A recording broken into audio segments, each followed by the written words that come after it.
Assalamu alaikum wa rahmatullahi ta'ala wa barakatuh. My esteemed viewers, welcome to Gunjur News Online for another episode of daily COVID-19 updates. Today, my guest is Sulayman Ben Suwareh. He will be discussing burning issues of the past week. But before then, I will give you the updates about COVID-19.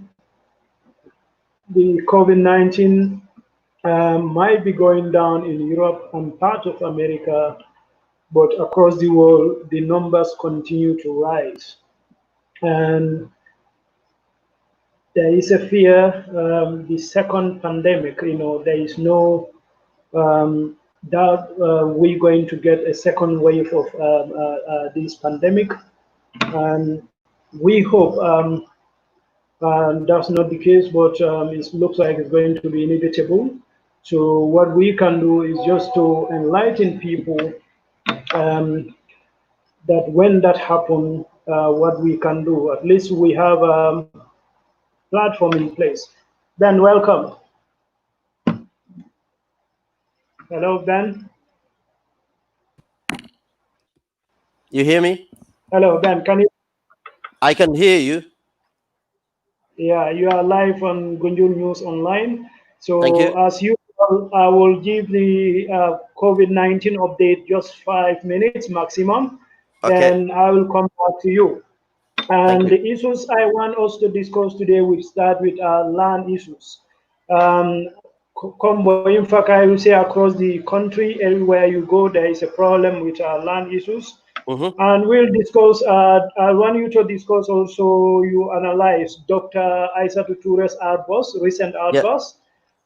And also, there is a talk, past week of going to the polls with the 1997 Constitution. Uh-huh.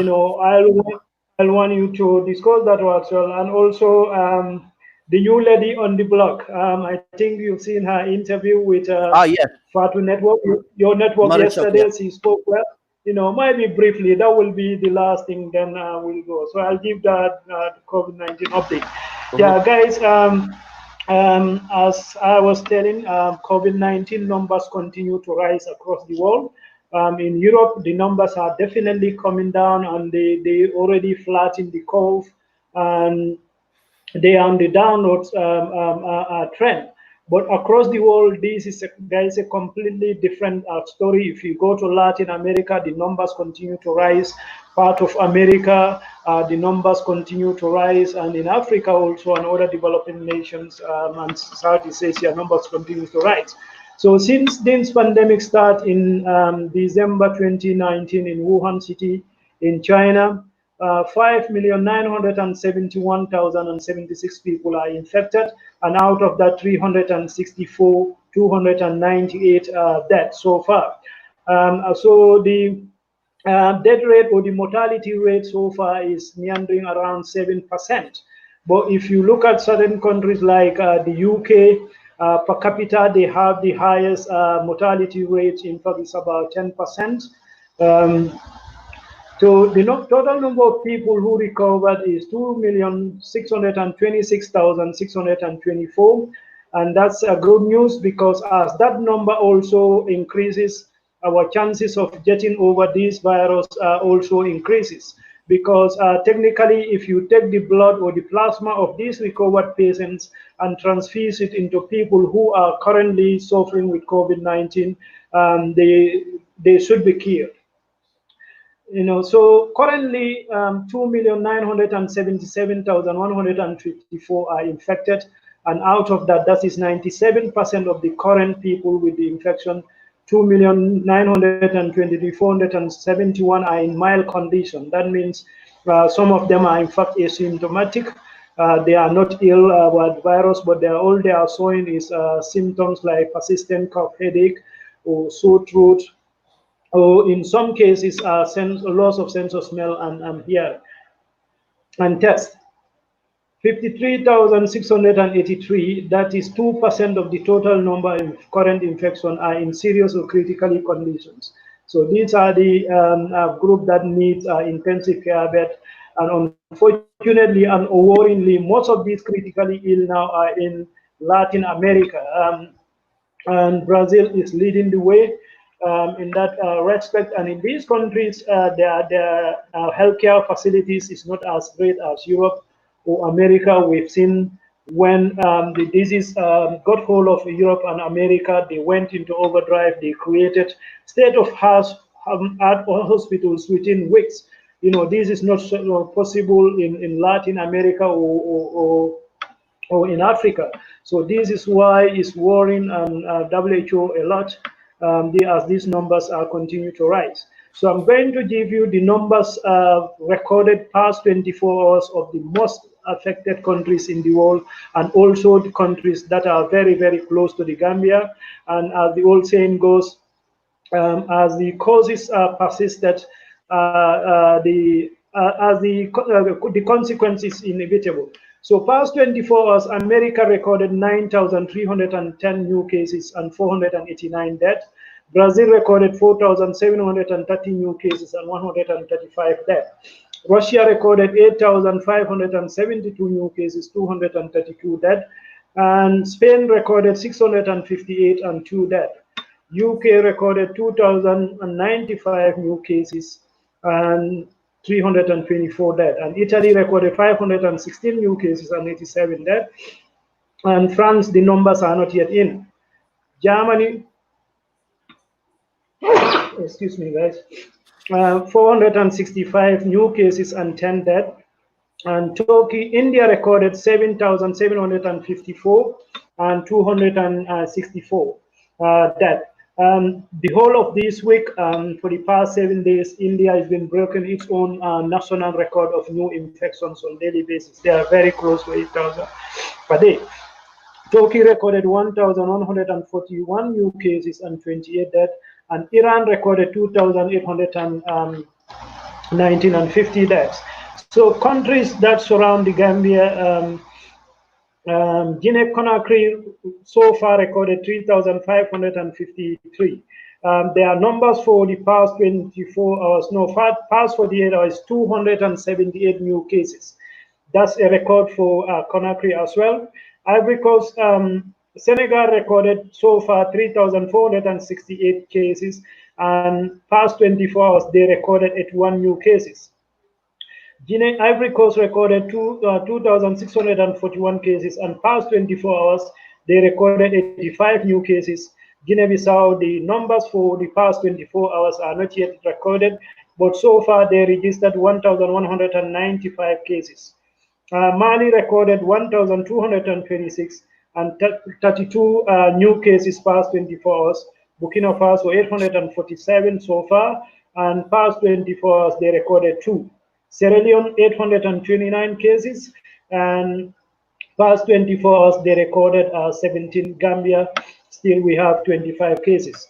So these numbers continue to rise in our part of the world, and as these numbers continue to rise, I don't know, even though Gambia, the numbers have been stable, they're not been increasing dangerously. But what do? You come out of this state of public emergency, or you look at your neighbors' numbers and stay in? These are a lot of implication. I think Ben will elaborate on this just a little bit beside our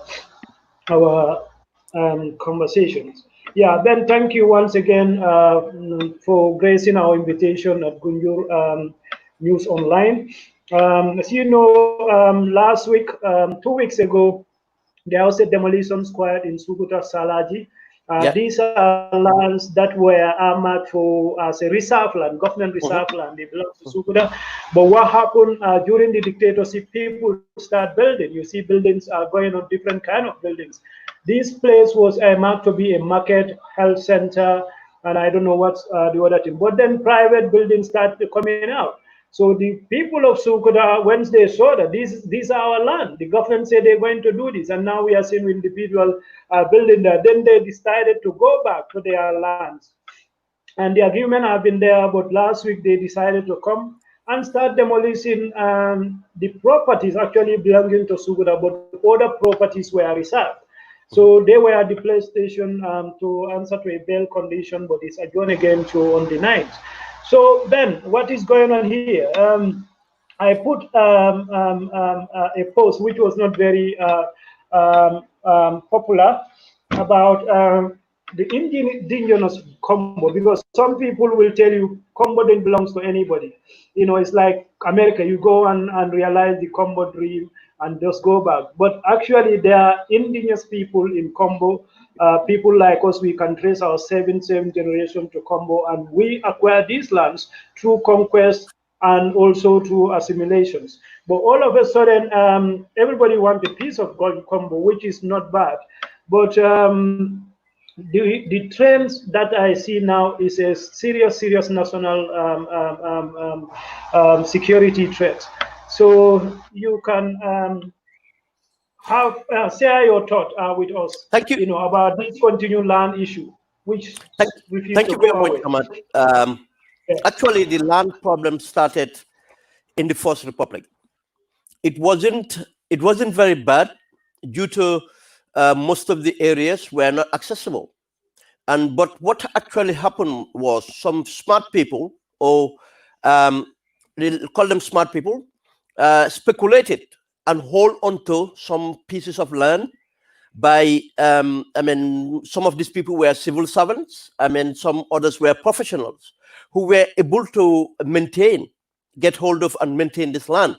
And you can see that most of the way they maintained this land was to acquire land for agricultural purposes, say that they have it for gardens. But we already knew most of these people have never had interest and have never invested in this land to be garden. All they did was to protect it legally to belong to them, and waiting for the right time to put the land into use. And this is what happened. They exploited a weak point in the land governance system. And when we came during the dictatorship, and the Combo Coastal Road was built, the opportunity became and the land become more valuable, and they converted those gardens into plots of land, sold it, or sold it to real estate agents. Now, this thing continued during the time of the dictatorship. And what you always have is this: in the case of dictatorship, it was the dictator and cabal of real estate agents. They exploited the communities. And I'll get to the community level. They exploit the communities. As you said, the land have to be owned by someone. And we only have to go by what the law says in the country. And if we understand the land tenure system in the country, it have given right to certain people to claim ownership of that land. Yes, it needed updating. There's a lot of loophole. And that loophole have been exploited by government having powers or rights to ask for or make a demand or demarcate areas and for purpose for future development. These things are all there. And another setup was the village development committee that would be in the process of the negotiation, or part of being a shareholder in deciding how land is utilized or shared among the communities, or how development come into the community. All these things were structured in a way that they were not done properly. And it was a weak structure, and the estate agents would exploit it, government bureaucracy, technocrats would exploit it, all for their own benefit, but to deprive the communities of the land. And what ensured is communities started to fight among themselves for the little bit of land that's left. And which is a destabilizing factor. But let's give an example. The forced manner, the forced inroads was tough construction. And I want to make this very clear. Tough is one of the smart business people in the Gambia who comes out with corporate social responsibility propaganda, that he is doing all this for whatever it is. But the real fact is he is exploiting local local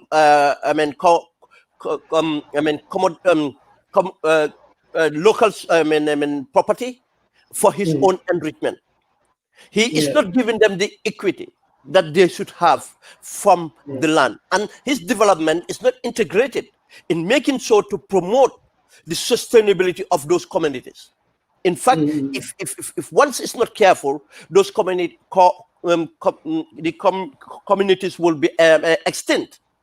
The only thing that sustains some of these communities is because of their sons and daughters in the diaspora who are able to help to maintain and sustain the community. But what he did was the land value goes up, but it brings out conflict between communities, and at the end of the day, he benefits and these people not. But it went on. It went on, and not only tough, and the other companies came in, global properties and the sole phrases. I mean, and groups of them came out. Now land become the issue, and you have all these middlemen going round with dealing with alcalos families, and this was all the confusion. Then there was no effective land management system in the country. We inherited this problem with this administration, but instead of this administration freezing all land use, exchange or whatever it is, and bringing a competent commission to oversee the problems, no. Unfortunately, we have a so-called real estate mogul as a president, who is more of part of the problem, who was part of it and knew the lucrativeness of this area, and he is exploiting it. And he is exploiting it with who? His lands minister, who again, it's one of the hungry what you call them, crocodiles that's out there in the swamps trying to get as much as possible. Now, this is what ensued. Now you have a dysfunctional structure within the Ministry of Lands and the Ministry of Physical Planning. All of these people were part of the problem. Now they have a free range. In fact, this is more lucrative to them now than before, where the dictator was present. They selected this community. I understand and empathize. Where the indigenous, what do you call, either we call them indigenous or people that claim ancestral rights to this land, because everything would have someone to claim rights to it, and which have to be recognized. But people, generations do evolve, and when generations evolve, they should improve. The way and manner they do business and do things.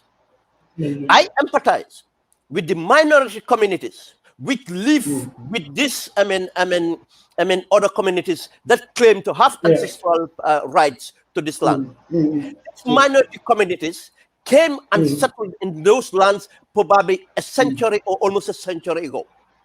Those people do have right to land, but there's a limitation to their rights.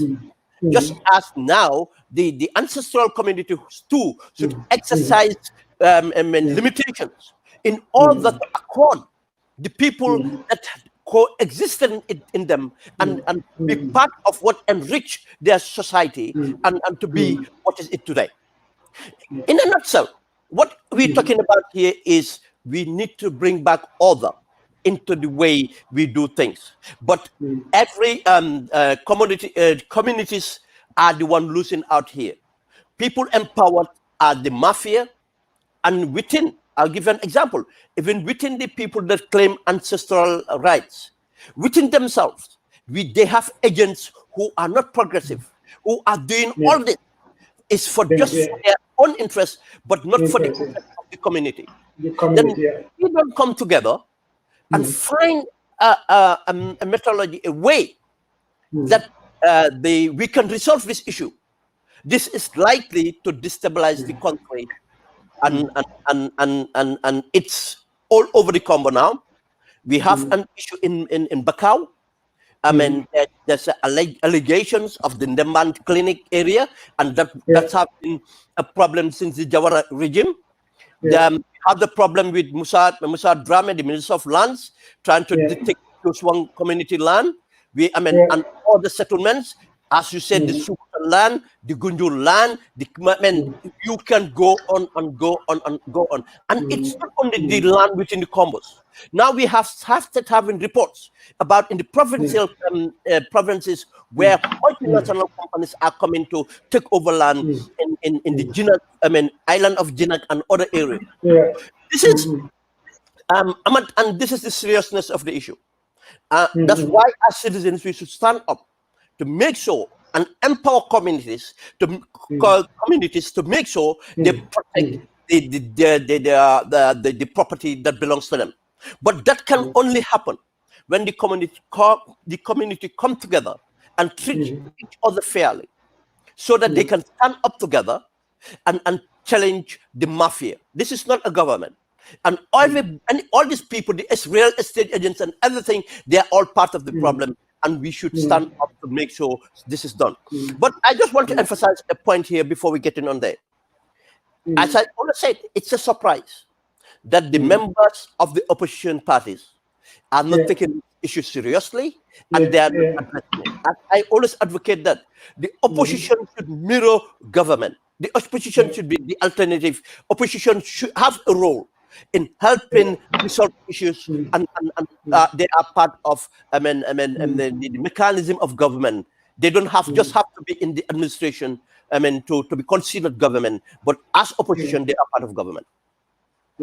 Then thank you very much. Exactly. As you said, we need to come together and speak one language, and that's what we try to do in the combos. At least we all have common problems since, as you said, the First Republic. We continue during Yahya Jammeh's time, and it seems so. It's no sign of slowing down. Again, you mentioned the opposition, not only the land issues. The Gambia opposition really disappoint me. You don't know where they stand. These are the kind of issues. If we have a vibrant opposition, we should know where they stand.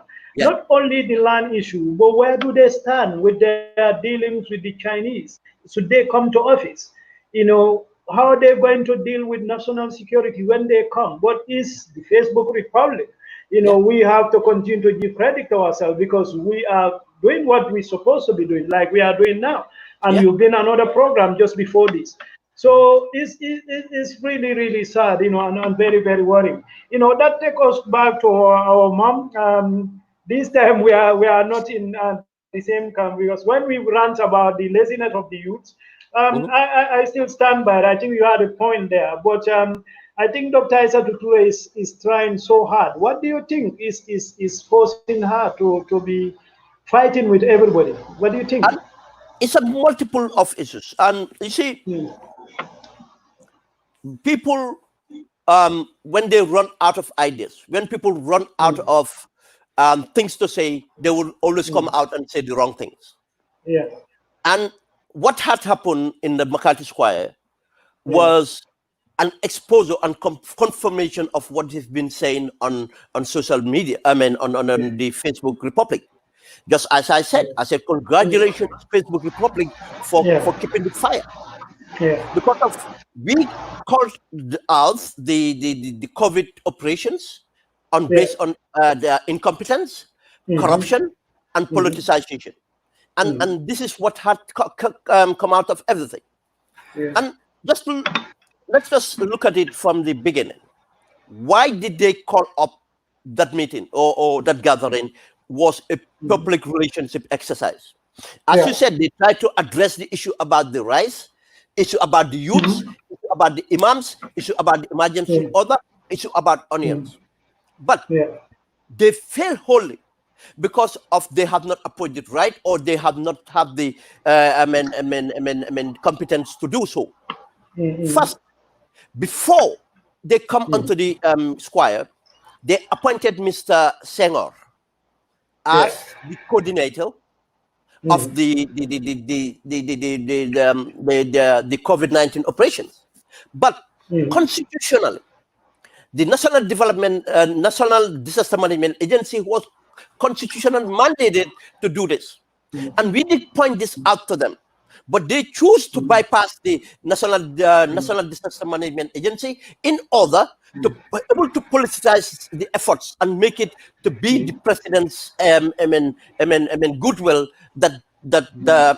and gain political capital in this. It completely failed.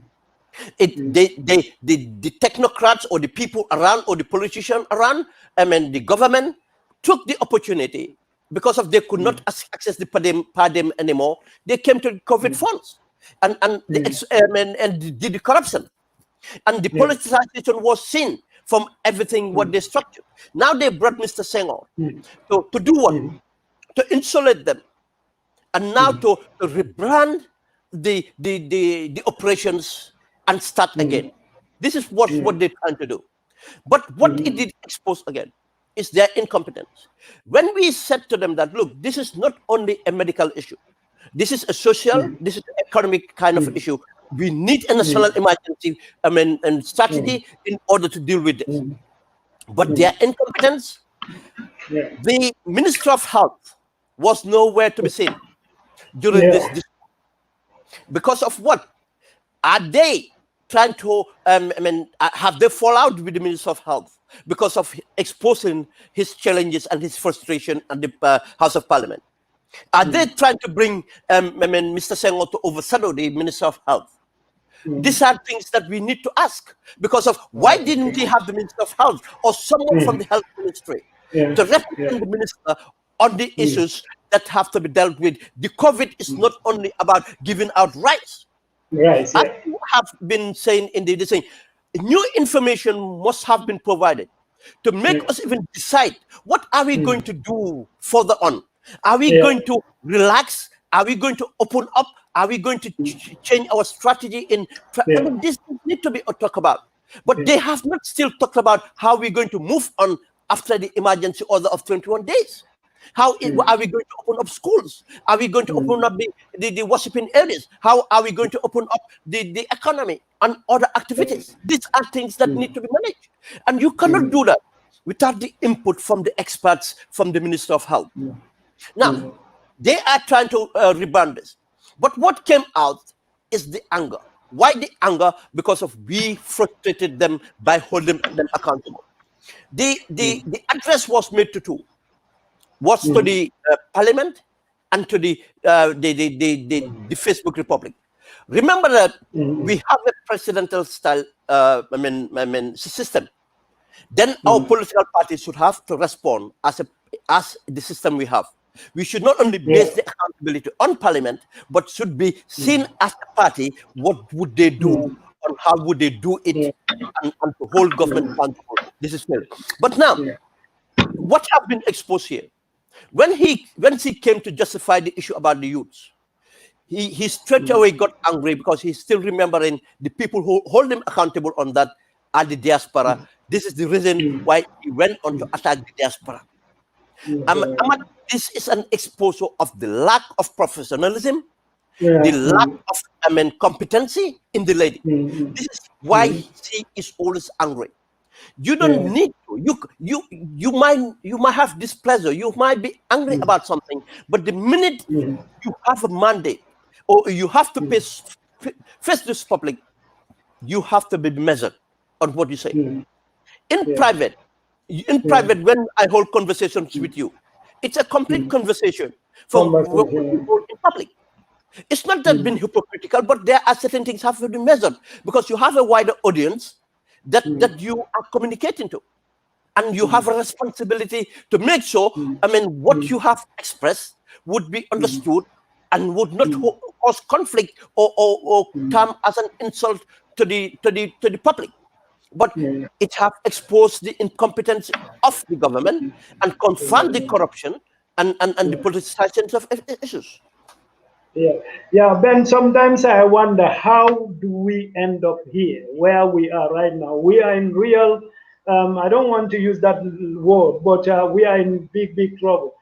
But do you think Dr. Aissatou Touré actually does more harm to their government than good? think he might be a fatal error. That might be a turning point about the fence sitters, because there might be people still sitting on the fence. They don't know what to decide. Yeah, But you look at the opposition also, they are not giving us the option. You that's the point. know, they are not giving. What do you think he made a fatal error in her No, answer? you see, the incompetent in the reason this government still functions, Yeah. that Gambians did not strategically come around to remove the government legally, Mm. Yeah. democratically, to give them a vote of no confidence and Yeah. institute a government that can usher us up to elections and put the foundations, is because of the ineffectiveness of our opposition. Mm. It's the ineffective opposition. Okay. Our Okay. opposition is so divided.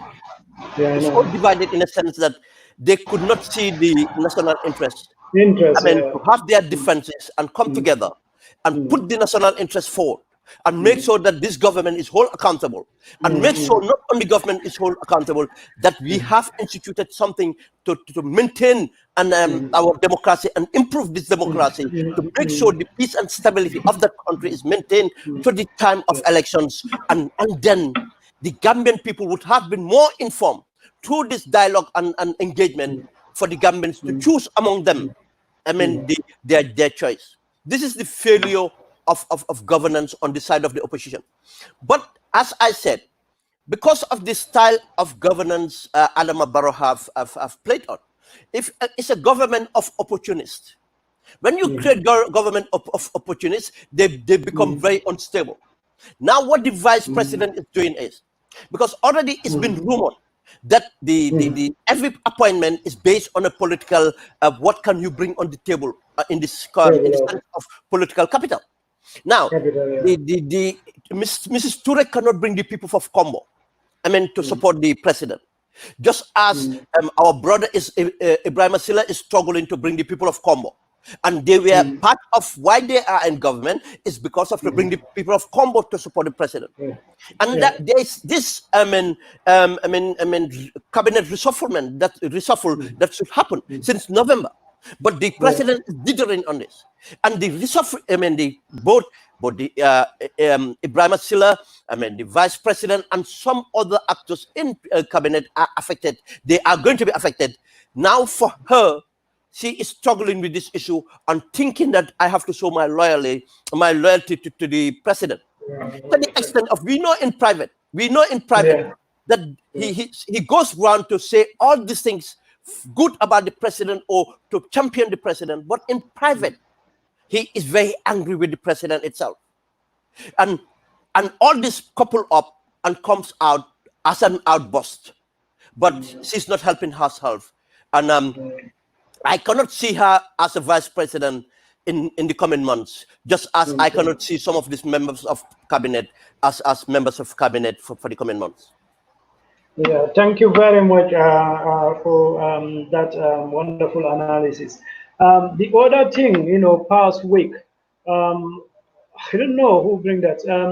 The going to the polls with the 1997 Constitution. I was like, we might as well call Yajame we might as well recall him to come and take part, because Yajame used the 1997 Constitution actually to suppress Gambians. Yeah, and to get away with anything.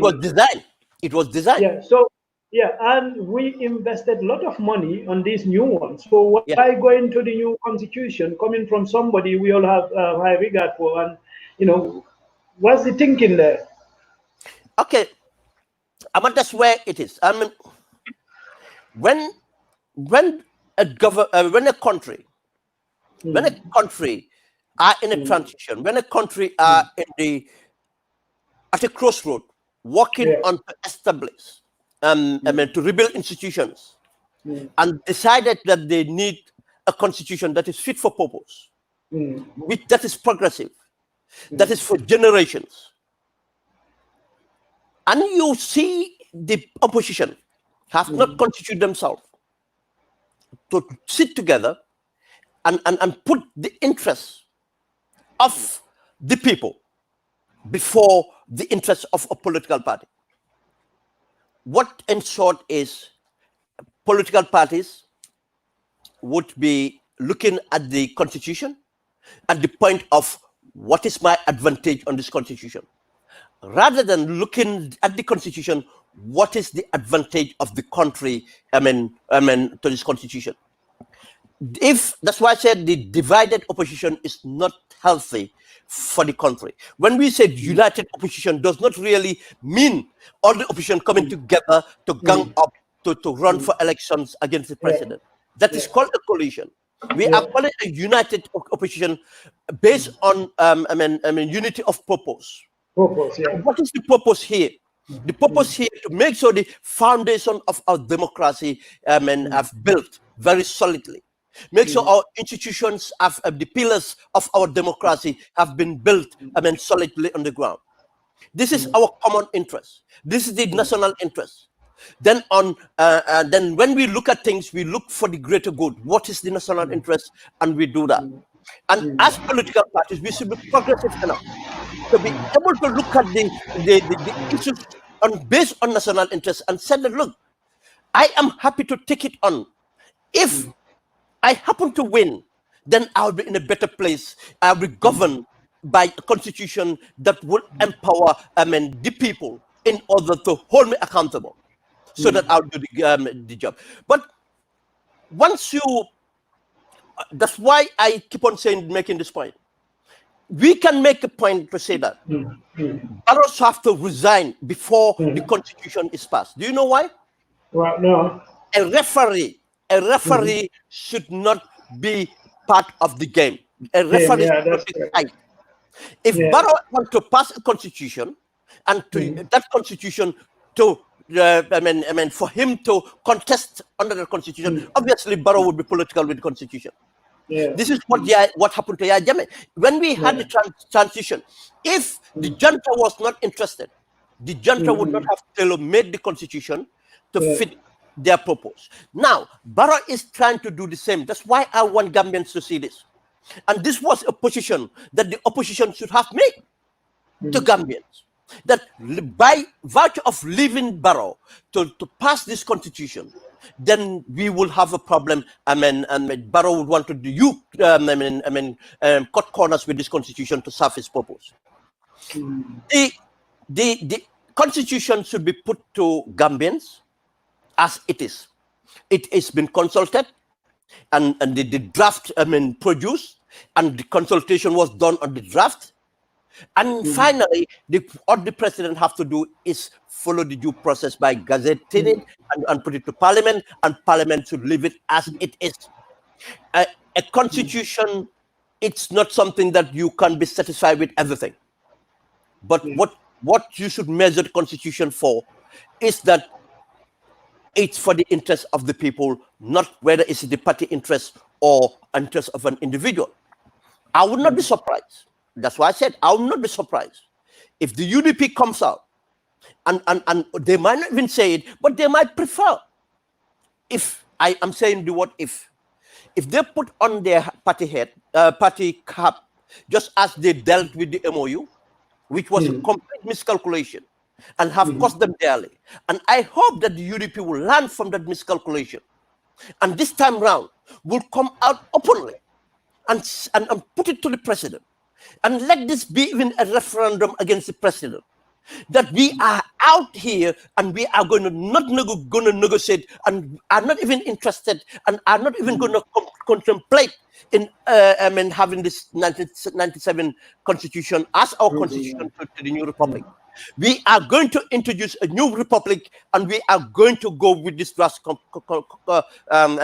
constitution. And this is like bringing the election early to the president. And if the president is adamant in holding onto the position, and the president would lose, and if the president lost the referendum, means that the president have already lost the election. As a strategy, this would hurt me my position with the UDP. But political parties are especially in the Gambia or Africa, in most cases, are narrow in the thinking when it comes to issues. They think of winning to govern rather than participating in the governance to improve, or they improve the governance of that country regardless where they will find themselves. Yes, they work very hard to determine to win an election, but the most important thing should be the national interest. But again, this is not entirely that I have an advice for the UDP for this. No, the other political parties have an interest. They too have an interest. They prefer the draft constitution. Why do they prefer the draft constitution? Because they are considered small. It's the advantage for them to be in government would be to have the draft constitution, which would give them a 50+1 possibilities of running as a coalition. They want this, to be the draft constitution to be the constitution they'll go to election. We expect them to come out, to speak out onto this advantage. We expect them to come out to speak onto the advantage. The president is looking at it with partisan lenses, and other parties might look at partisan lenses.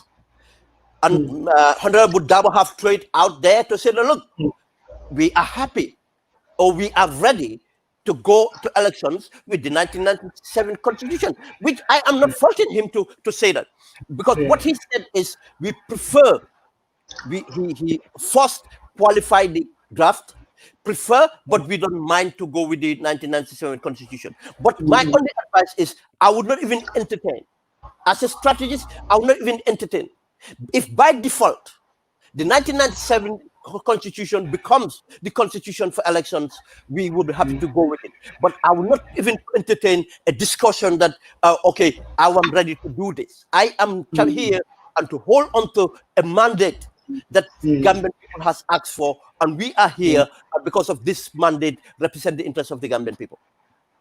Yeah, then before we go to our last, and I'm going to pick on one of the points the lack of united in purpose among our opposition. Yeah. Don't you think this will favor President Barrow? We can end up for another 5 years with him because of how fragmented our opposition are. Okay, you're quite right. The two things here: the lack of unity of purpose. Yeah. That undermines this effectiveness of the opposition. It undermines the effectiveness of the opposition across the board. But not only undermine the strength effective of the opposition, but it undermines our democracy. How did it undermine our democracy? The only way that Barrow can ever win an election in the Gambia is by being empowered due to our division. For him to be able to manipulate and fraudulently win the elections. When if we have opposition that have the unity of purpose with them, I give you two things that they should work on. One is the constitution, to make sure the constitution is fit for purpose and is passed accordingly. One.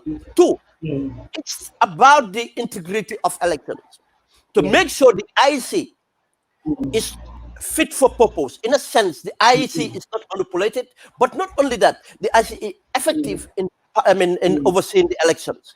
Why did I say this? I'm presently doing a research on preparing for elections. You go to the IEC website, literally there's no content. There's no content. Most of part of the IEC website is not functional, and we have witnessed the cycle 2021 cycle of elections. The amount of mistakes that have been, we could have destabilized the country. It have undermined, and to be quite honest, Mr. Njai is I think a little bit too old now.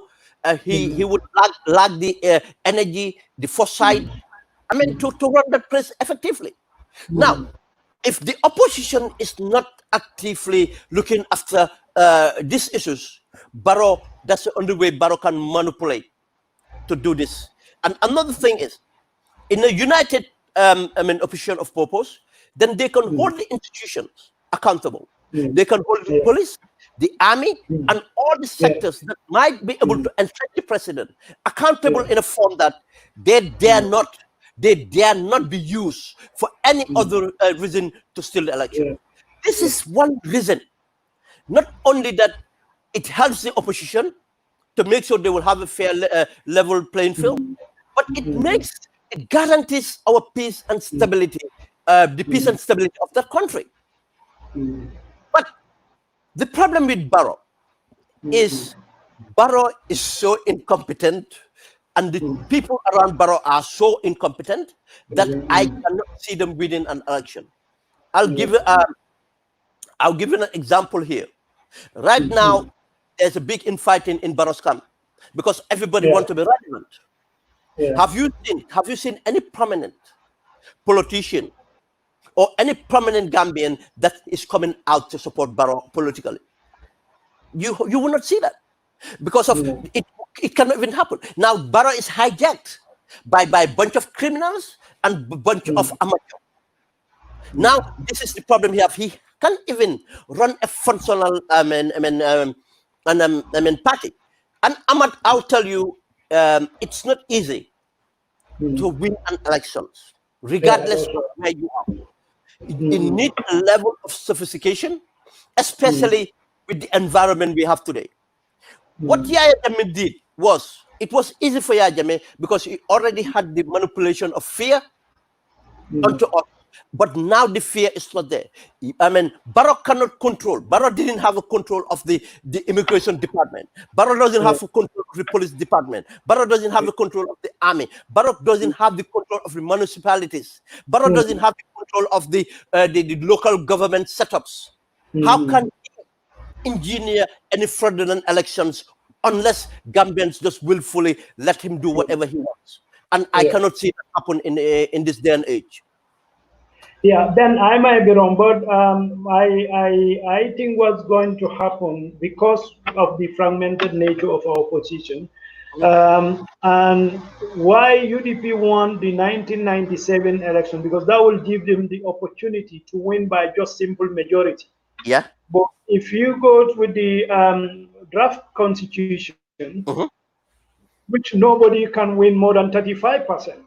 So this is where I think we might have to do with Barrow again, because then he had the incumbency with his numbers and with the eagerness of this opposition just to get into the government. They might throw their weight behind him and give him another five years. Then do you think that's a possibility?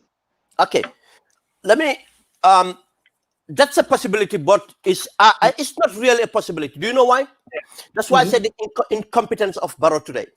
Yeah. Because of the level of corruption, because of the failure of you think Peter IS would dare? Peter IS would dare put their integrity on the line to go a coalition with Barrow.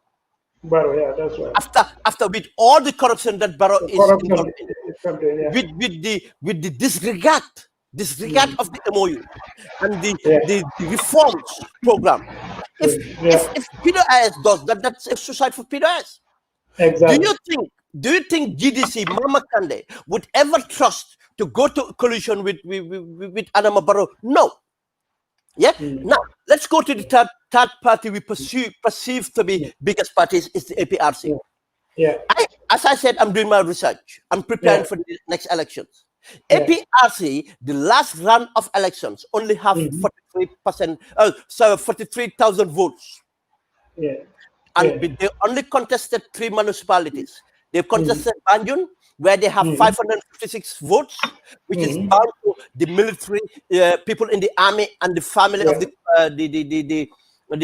candidate. In KMC, they have around 17,700 and something votes, which is a catchment area in the KMC.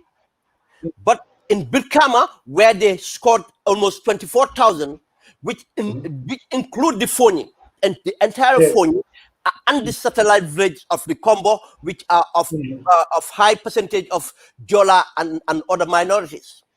This was what gave them this percentage, and it all came up to 43,000. And there's no person, even Yahya Jammeh today, cannot guarantee to get this 43,000. To vote for any other person.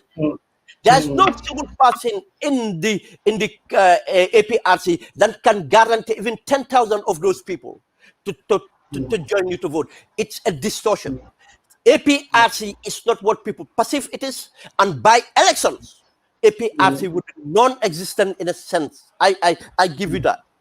Another point is here. As you said, your projections or your analysis are based on as things are. You have not worked out. I've already worked this out. I've worked out the numbers and figured this out. If you look at the elections and all the cycle of elections, take out 30% of the vote. I mean, look at the voter turnout. Look at the absentee voter. If you look at the number of absentee votes, take out 30% of the subtract 30% of the absentee vote. Do you know why? That's the 30% representing the 300,000 votes in the APRC bill. The rest of the vote, absentee vote, is a protest vote. They are not happy with the opposition, and they are not happy with government. Now, if by December or January, an anti-establishment candidate can come out to unite. I'm not talking about the traditional opposition parties, to unite new opposition parties, and effectively, I am talking about an anti-establishment candidate capable and have the winnability on him or her in order to run as an anti-establishment candidate. What would you create? You would have a scenario of running 3 ways or running 2 ways.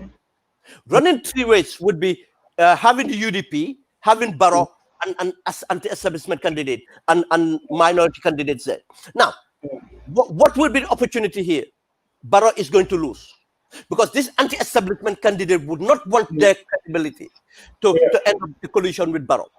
They would likely take a risk and have a coalition with Dabo. But the most likely scenario is to run to elections. Barrow would not be able to be on the ballot, but UDP might be on the ballot with an anti-establishment candidate. If you look at the figures, if you take time to grind onto the figures, tells you there's a vacuum for anti-establishment candidate. There's no vacuum for a particular new political party. But if that a group or a person could create an establishment platform, then I think people will gravitate toward that platform in rejection of the UDP and rejection of Barrow and seeing the effectiveness of the anti-establishment within that election. The election, it's not yet. That's why I keep on emphasizing. Let's fight for the stability of the country. The only way we can fight for the stability of the country is holding government accountable, so that the land tension, the environmental tension from the golden lead and everything else is dealt with, because all these things can create, so that the internal security is dealt with, so that the integrity of our democracy is guaranteed. Then, after December, do you know why I keep on saying after December? December is the last Congress for political parties. Then we will definitely know the candidates we're going to have. Now, we still don't know the candidates we're going to have for elections.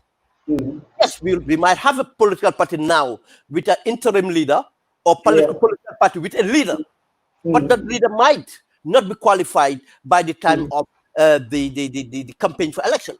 But the figures are open, and it's up to people, Gambian people, to believe in the democratic process and bring out their capacity in winning the trust and confidence of Gambians.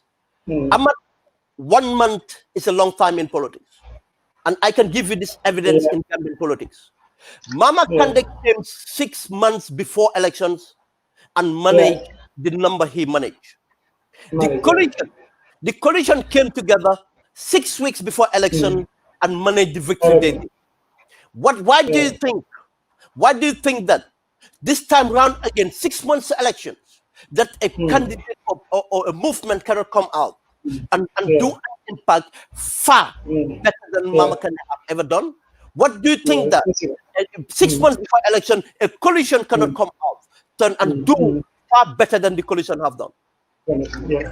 Yeah, I think that's a possibility. Yeah, with all what we've been through. Captain's coming.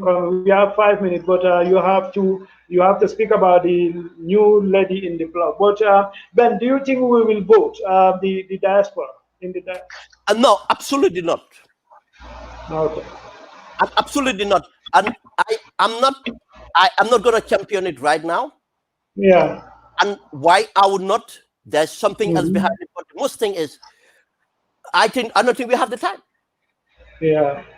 And it's deliberate. It was deliberate by government, and in fact deliberate by opposition. The opposition has never made a case for the diaspora to vote. But Ahmad, that's the important another aspect. You know, when I talk about the absentee vote, the influences of the diaspora. You see, the diaspora vote, not voting, in fact, it's more of a critical issue in deciding the elections than the diaspora voting. If you have given the vote to the diaspora, you'll be surprised that most diaspora might not even vote. But once you deny them the vote, the diaspora will use their influence. Let me give you a simple. Let me give you a sample here. Let me give you a sample. I have official figures. I mean, I trust the figures. In Spain, there's about 200,000 Gambians in Spain. 200,000. 200,000 Gambians in Spain. You know, people forget that Spain is one of the countries that have historic migration of Gambians in mass. Gambia. Okay. In mass, because most of them came from rural communities. They have not visited, but in mass. But in Spain, in Italy, in England, in Denmark, in Sweden, just go on. You want to tell me that we haven't got about 400,000 Gambians in the diaspora, eligible voters? And this 400,000 Gambians thing, can you even cut it into half? Conservatives to say that 200,000 Gambians would be interested in the polls when it comes to election. And if 200,000 Gambians are interested, an average, not even average, let's just say that every Gambian can in the diaspora can influence 3 votes. And none of the parties have a monopoly of the diaspora. The diaspora is the most independent constituency you will ever find. Now, you know, this is going to have an effect in elections, and if an anti-establishment candidate comes out, would be so effective that they will likely have the support of the diaspora in totality. I mean, in a bigger factor than any other political party would have. And if you look at the example again, the sample, you look at the parliamentary elections Senegal had. Macky Sall had 50 seats in the diaspora, almost all the 15.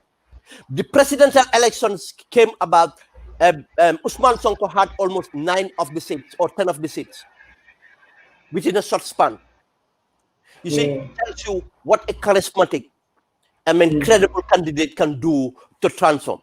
And in this case, I know Gambians are not voting. What I'm saying that if you can have 200,000 Gambians or 100,000 Gambians, even just their support, that's 100,000 votes. If each one of them can inspire one person to vote for you, you have 100,000 votes.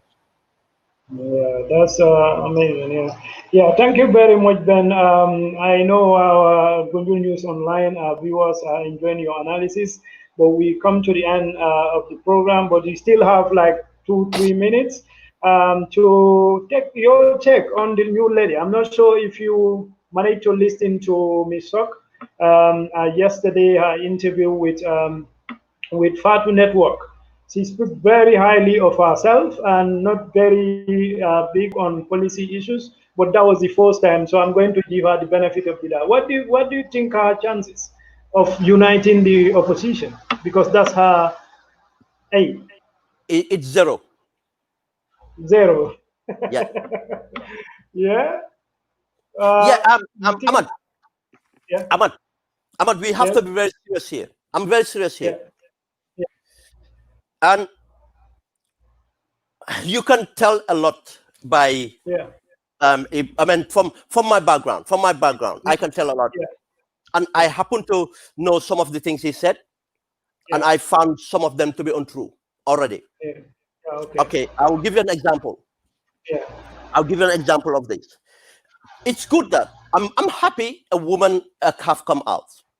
Not to say that I want to be a deputy leader. I want to be deputy chairman. I want to be this. I'm happy that women have come out to say that I want to vouch for a position. But again, this is the national issues.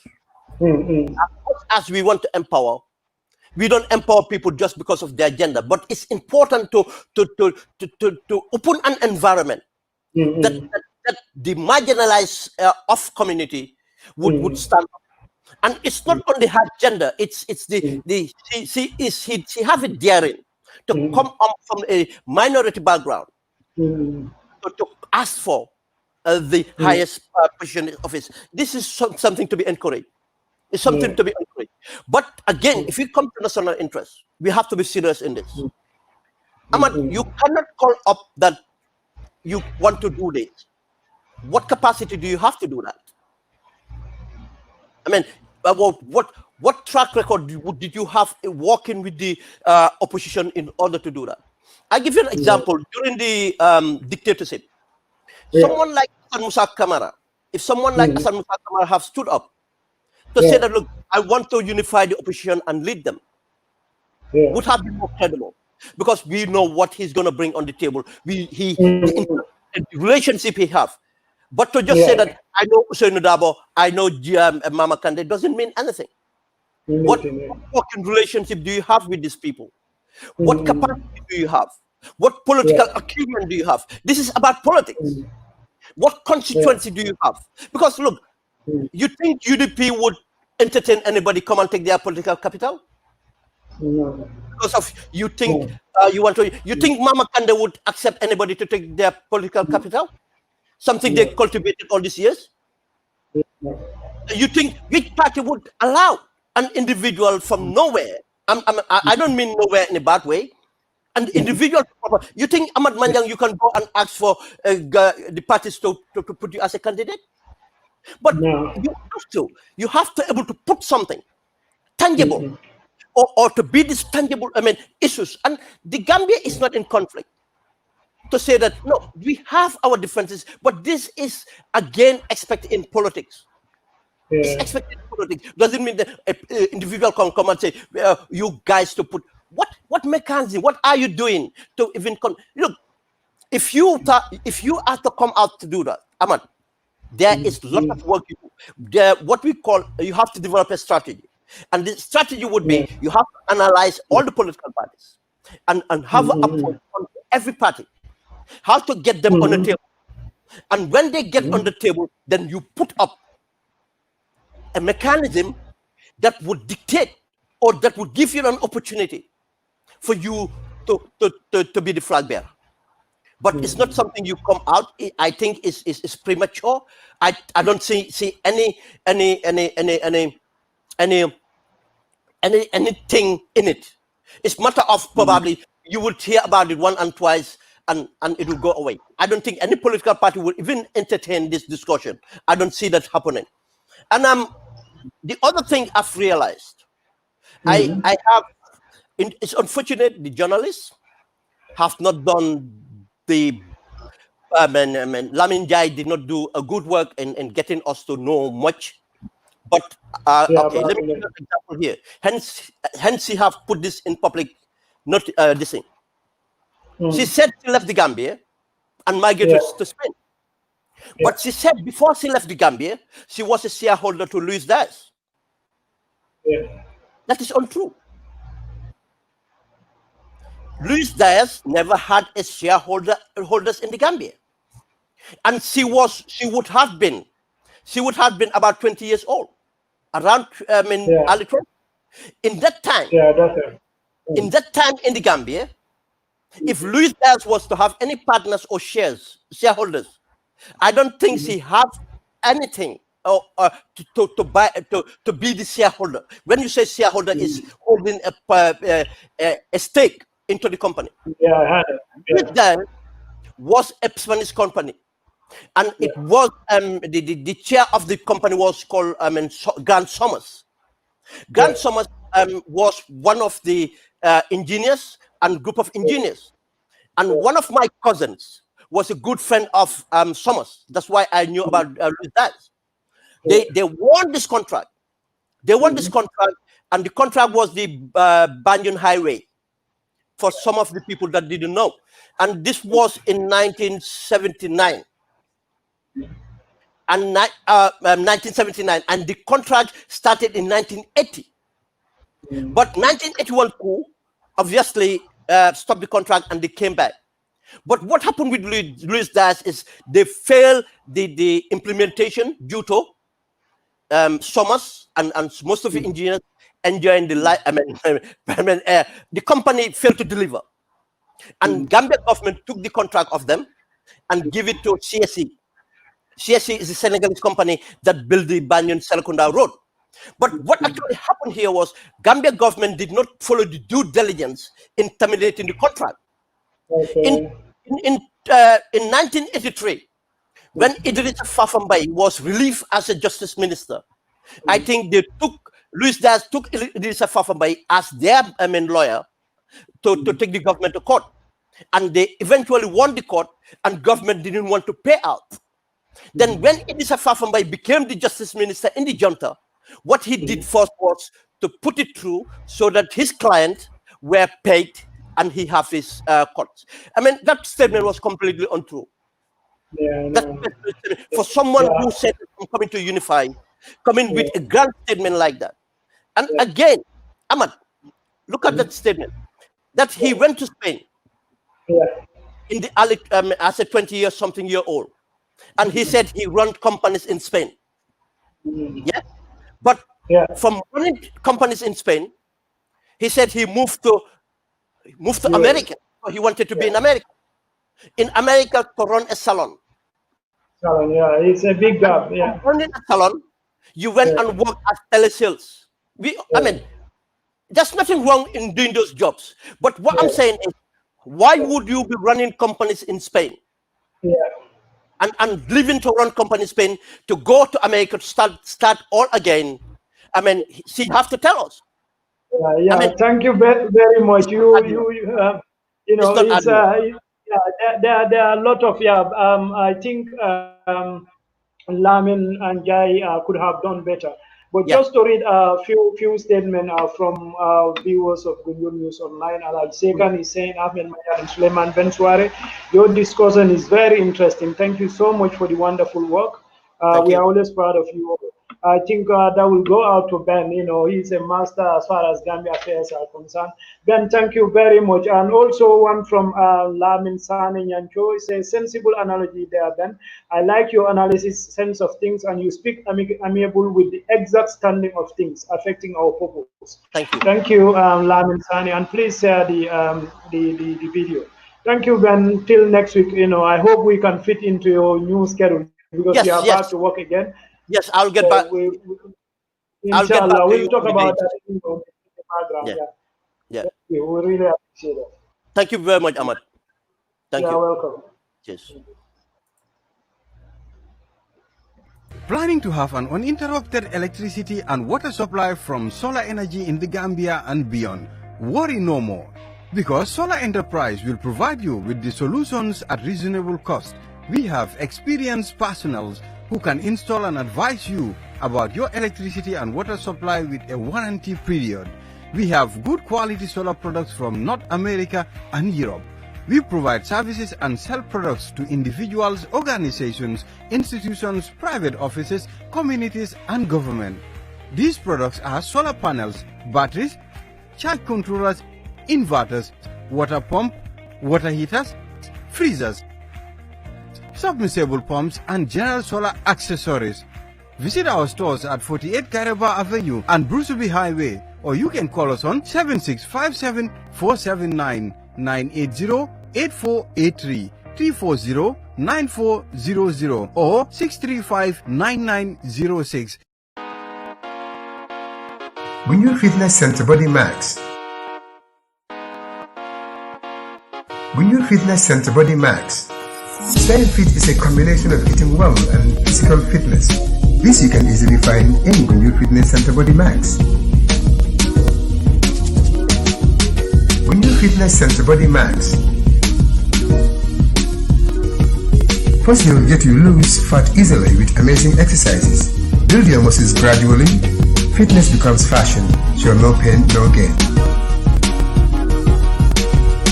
Gunjur Fitness Center Body Max.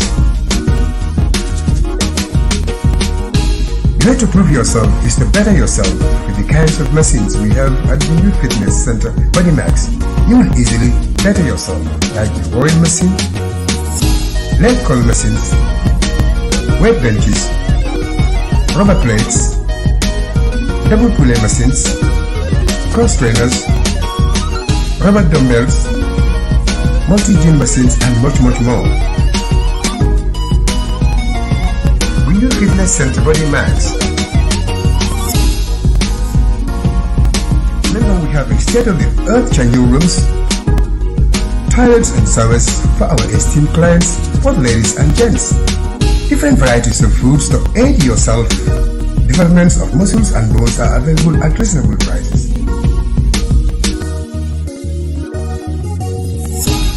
Regular beat training is also part of our periodic exercises. For more information, call 7171998, 7171998, Gunjur Fitness Center Body Max.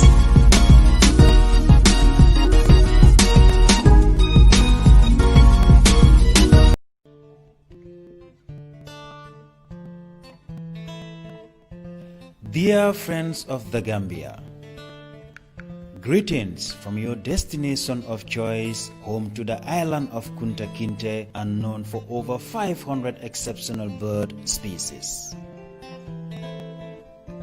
Be ready for adventures on the River Gambia, where nature caters to you sustainably as it meanders through endless experiences. Our rich, welcoming, and diverse cultures will show you the places closest to our hearts, delight you with our exceptional culinary taste and the local flavors, enchant you with state-of-the-art conference facilities, with luxurious accommodation that caters to your every need, considering your standards in an eco-friendly environment. Stay home today, travel tomorrow. We look forward to welcoming you all to our golden shores once again. From the Gambia, the smiling coast of Africa,